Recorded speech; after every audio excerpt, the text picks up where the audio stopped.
Ako si Mai Salazar, hatid sa inyo ang mga pinakamainit na balita sa bansa dito sa News Force.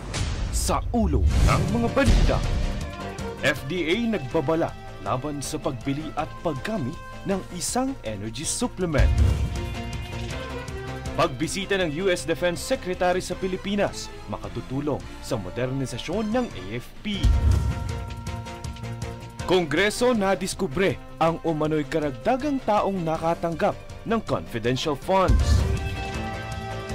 Proyektong Recyclables Palit Grocery ng MMDA umarkada sa Muntinlupa, Manila at Pasay.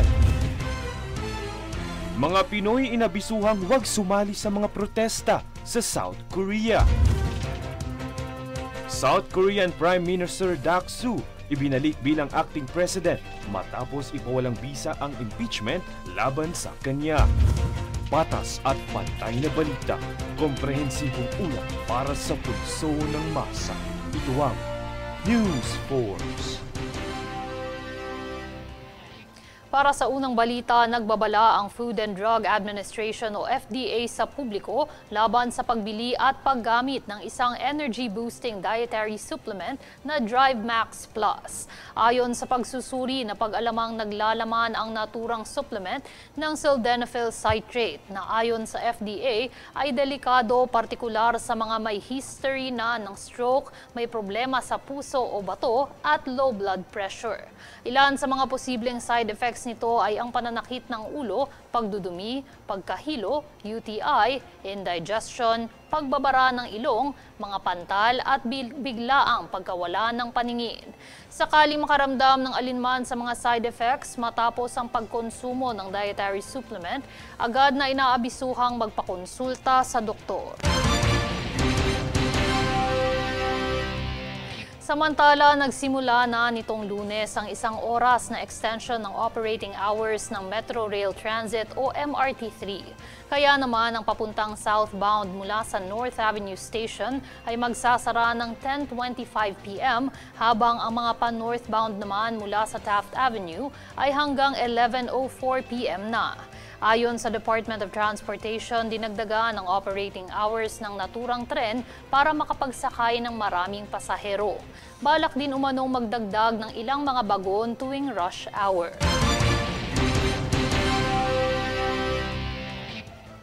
Sa ibang balita, mahalaga umano ang nakatakdang pagbisita ng US Defense Secretary sa Pilipinas. Inaasahan kasing makatutulong ito para sa modernisasyon ng Armed Forces of the Philippines.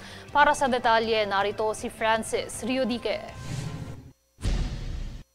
Kumpiyansa ang pamahalaan na magiging makabuluhan ang pagdating ni United States Defense Secretary Pete Hegseth sa Pilipinas. Ayon kay Philippine Ambassador to the United States Jose Manuel Romualdez, malaking tulong ang pagbisita ng naturang delegado sa bansa dahil ito'y magiging mahalagang instrumento sa modernisasyon ng Armed Forces of the Philippines o AFP. Isinuwalat ni Romualdez na nakatakdang makipagkita si Hegseth kay Pangulong Ferdinand Marcos Jr. at Defense Secretary Gilberto Teodoro Jr. Pagkilala din umano ito ng kahalagahan ng matagal na defense alliance sa pagitan ng Estados Unidos at Pilipinas. Dagdag pa ni Romualdez, humihingi din ng tulong ang pamahalaan para mapaunlad ang ekonomiya ng bansa. Matatanda ang pinag-utos ni US President Donald Trump na isuspende muna ang kanilang mga foreign financial assistance para ma-review ang mga programa. Exempted dito ang $336 million na assistance ng US sa modernisasyon ng puwersa ng militar sa Pilipinas. Sa kasalukuyan, wala pang tiyak na petsa ang pagbisita ni Hegseth sa bansa. Kumpiyansa naman ng pamahalaan na mas papaigtingin nito ang diplomatikong relasyon ng Estados Unidos at Pilipinas. Francis Riodique, nag-uulat para sa Golden Nation Network. Personal naman na binisita ni Agriculture Assistant Secretary Genevieve Velicaria Guevara at mga opisyal ng DA ang New Marulas Public Market upang suriin ang pagsunod sa maximum suggested retail price ng bigas at baboy.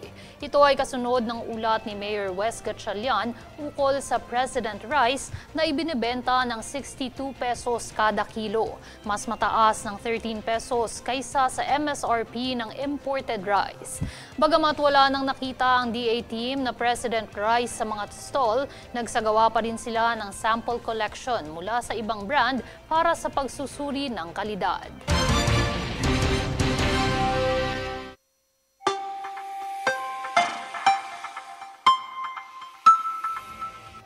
Sa ating ulat panahon, nasa 4 na lugar sa bahagi ng Luzon ang nakararanas ng malamig na temperatura ngayong araw. Bumagsak sa 23 degrees Celsius ang temperatura sa Tanay, Rizal. Sinundan naman ito ng Baguio City, Benguet na may 24 degrees Celsius at 25 degrees Celsius naman sa parehong lugar ng Itbayat, Batanes at Infanta, Quezon.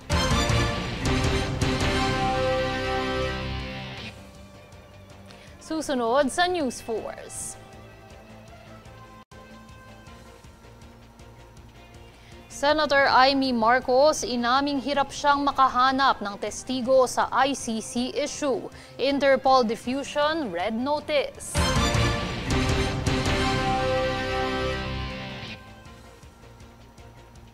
Finance Department pinaigting ang polisiya sa pagpopondo ng pamahalaan.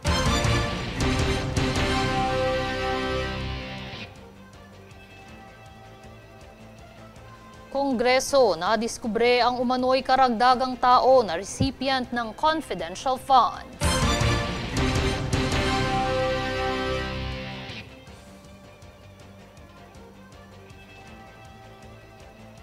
Manatiling nakatutok para sa higit pang mga balita sa pagbabalik ng News 4.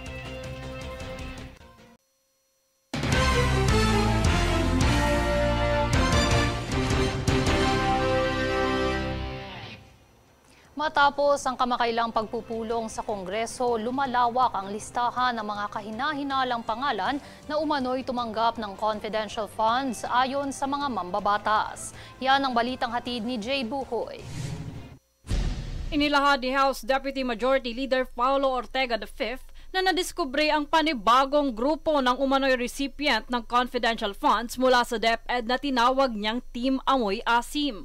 Kabilang sa mga panibagong pangalang ito sina Amoy Liu, Fernan Amoy at Judy Asim na wala umanong record sa PSA. Ayon naman kay Ortega, lumabas na peke ang mga pangalan at ginamit lamang upang iliquidate ang milyong-milyong pisong confidential funds. Ayon pa sa pahayag, ito'y dagdag sa mga naunang naungkat na pangalan gaya ni na Mary Grace Piatos, Jay Camote at mga magkakapangalan na Dodong. Sa kabuuan, mayroong 1,992 recipient ng OBP Confidential Fund at 1,322 na walang birth record ayon sa datos ng Kongreso. Bunsod nito, mariing kwenestyon ni Ortega ang sistemang ginamit sa pagproseso ng mga transaksyong ito. Habang sa kasalukuyan ay wala pang malinaw na sagot mula kay Vice President Sara Duterte ukol sa isyong ito. Kasabay nito, hinimok rin ni Ortega ang Vice Presidente na harapin na ang mga paratang sa nalalapit na impeachment trial sa Hunyo. Jade Buhoy, nag-uulat para sa Golden Nation Network. Inamin ni Senator Amy Marcos na hirap siyang makahanap ng testigo sa issue na may kinalaman sa ICC alinsunod sa kanyang ikinasang pagdinig sa Senado upang alamin ang katotohanan sa pagdakip kay dating Pangulong Duterte. Tunghaya ng ulat ni Princess Castro. Inamin ni Foreign Relations Chair Senator Amy Marcos na hirap siyang makahanap ng mga testigo hinggil sa issue ni dating Pangulong Rodrigo Duterte na may kinalaman sa International Criminal Court o ICC, Interpol diffusion at red notice. Ito ay matapos magkasahan ni Senator Marcos ng isang pagdinig sa Senado nitong kamakailan upang talakayin na ang ilang mga katanungan hinggil sa mga detalye patungkol sa pag-aresto kay FPRRD. Sa ginanap na forum sa Kamuning Bakery Cafe sa Quezon City nitong Sabado, kanyang iginiit na ang investigasyon ay may layuning bumuo ng mga naaangkop at napapanahong batas, partikular sa ilalim ng Komite ng Senado na kanyang kasalukuyang pinamumunuan. Anya, ilang mga pagdinig pa ang aasahang ikasa sapagkat ang paksa ay nangangailangan ng mahabang oras na pag-aaral dahil hindi lang lokal na batas ang sangkot kundi pati na rin ang international na batas. I think some more study is still required, given that international laws are involved, the Philippine Constitution and the rights of the accused and the Bill of Rights are also involved, as well as many laws that in many cases have never been tried or tested before.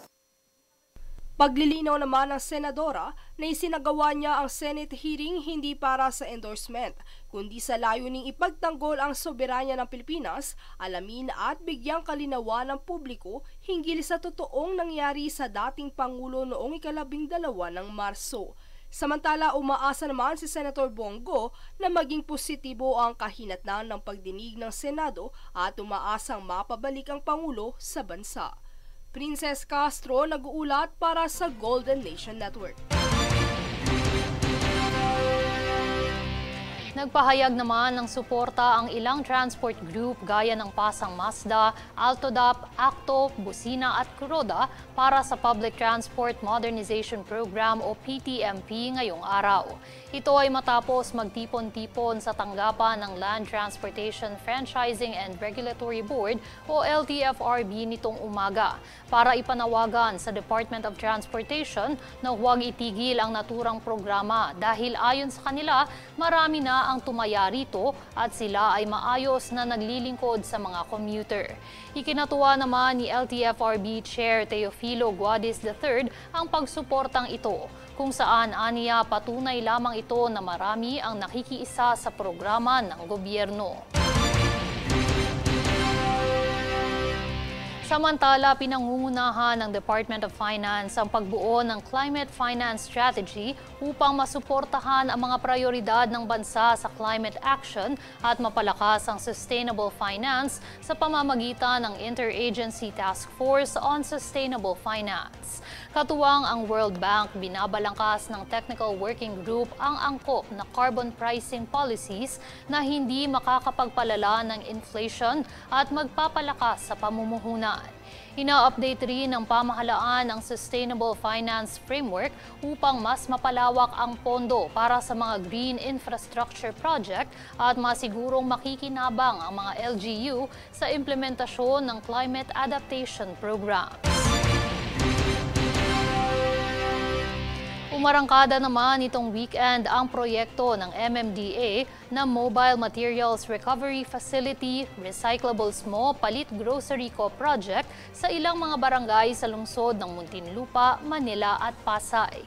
Aabot sa higit 800 kilo ng mga recyclable material ang kabuang nakolekta ng programa sa mga barangay kung saan ipinalit sa mga residente ang goods gaya ng delata, instant noodles, bigas, kape at iba pa. Ang proyektong ito ay sa ilalim ng Metro Manila Flood Management Project na layong turuan ng publiko sa tamang pamamahala ng basura upang makatulong sa pagbawas ng pagbaha sa Kamaynilaan. Susunod sa News Force. Bagong laboratorio inilunsad upang pangalagaan ang mga katutubong wika sa Mindanao. Mga Pinoy inabisuhang huwag sumali sa mga protesta sa South Korea. K-pop girl group New Jeans inanunsyo ang pansamantalang hiatus ng grupo. Manatiling nakatutok para sa higit pa mga balita sa pagbabalik ng News Force.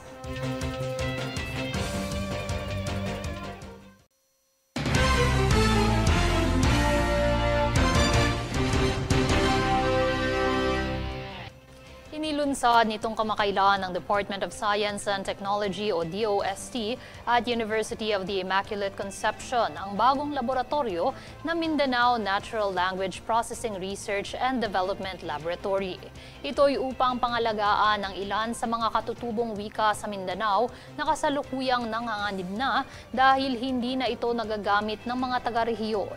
Ilan sa mga endangered language na ito ay ang kinamiging Manobo, Butuanon, Subanen, Bago-Boklata, Kagan at Kalagaan. Inaabisuhan naman ng mga Pilipino sa South Korea na huwag makisali sa mga protestang may kaugnayan sa politika. Nagbigay paalala ang Embahada ng Pilipinas sa Seoul dahil sa nakaambang malawakang protesta ukol sa desisyon ng korte sa impeachment ni South Korea President Yoon Suk-yeol. Ipinagbabawal ang pakikilahok ng mga dayuhan sa anumang political activities upang hindi maapektuhan ang kanilang pananatili at alinsunod sa batas ng Korea. Samantala, nagbigay babala sa mga Pilipino ang Embahada ng Pilipinas sa Lebanon na hanggang maaari ay huwag na munang pumunta sa katimugang bahagi at Bika, Lebanon. Ito ay dahil sa panibagong opensibang inilunsad ng Israel. Dagdag na embahada, prioridad ngayon ang seguridad ng mga Pilipinong nananatili sa naturang bansa, kaya't inaalarma ang mga ito na sumunod sa alituntunin ng mga otoridad sa Lebanon. Para sa mga Pilipinong mangangailangan ng tulong, nakatala sa inyong TV screen sa mga numerong maaari ninyong tawagan.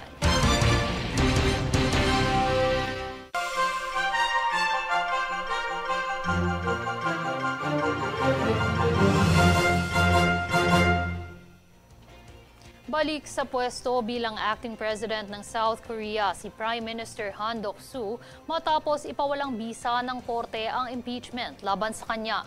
Si Han ay pansamantalang pumalit bilang pinuno matapos ma-impeach si dating Pangulong Yoon Suk-yeol dahil sa kanyang panandaliang deklarasyon ng batas militar noong nakaraang taon.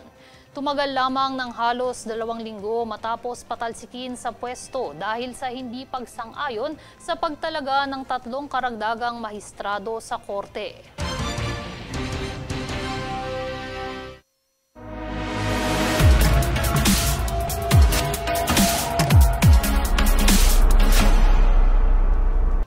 Malungkot na balita po sa mga fans ng New Jeans o kilala bilang Bunnies. Inanunsyo ng K-pop supergroup sa isang show sa ComplexCon Hong Kong nitong linggo na huling performance na muna ito ng grupo. Pansamantala munang nasa hiatus ang New Jeans kasunod ng pagpabor ng korte sa dating label ng girl group na Adore na ipagbawal ang independent activities ng grupo sa ilalim ng pangalang New Jeans. Nobyembre nakaraang taon nang inanunsyo ng 5-member group ang pag-terminate nila ng kontrata sa Adore matapos nitong akusahan ang label ng pangmamaltrato at isa rito ay ang naranasan umano nilang workplace bullying. Itinuturing ang New Jeans na isa sa K-pop's fastest rising acts dahil sa kanilang nostalgic blend ng 1990s at early 2000s pop at R&B. At narito ang recap ng mga nagbabagang balita ngayon. Sa ulo ng mga balita, FDA nagbabala laban sa pagbili at paggamit ng isang energy supplement. Pagbisita ng US Defense Secretary sa Pilipinas makatutulong sa modernisasyon ng AFP. Kongreso nadiskubre ang umano'y karagdagang taong nakatanggap ng confidential funds. Proyektong Recyclables Palit Grocery ng MMDA, umarkada sa Muntinlupa, Manila at Pasay. Mga Pinoy inabisuhang huwag sumali sa mga protesta sa South Korea. South Korean Prime Minister Duck-soo ibinalik bilang acting president matapos ipawalang bisa ang impeachment laban sa kanya. Patas at pantay na balita, komprehensibong ulat para sa pulso ng masa. Ito ang News Force. At yan ang pinakamainit na mga balita ngayong araw. manatiling nakatutok sa aming mga ulat at updates sa aming Facebook page, facebook.com/Golden Nation Network. Ako si Mai Salazar at ito ang News Force.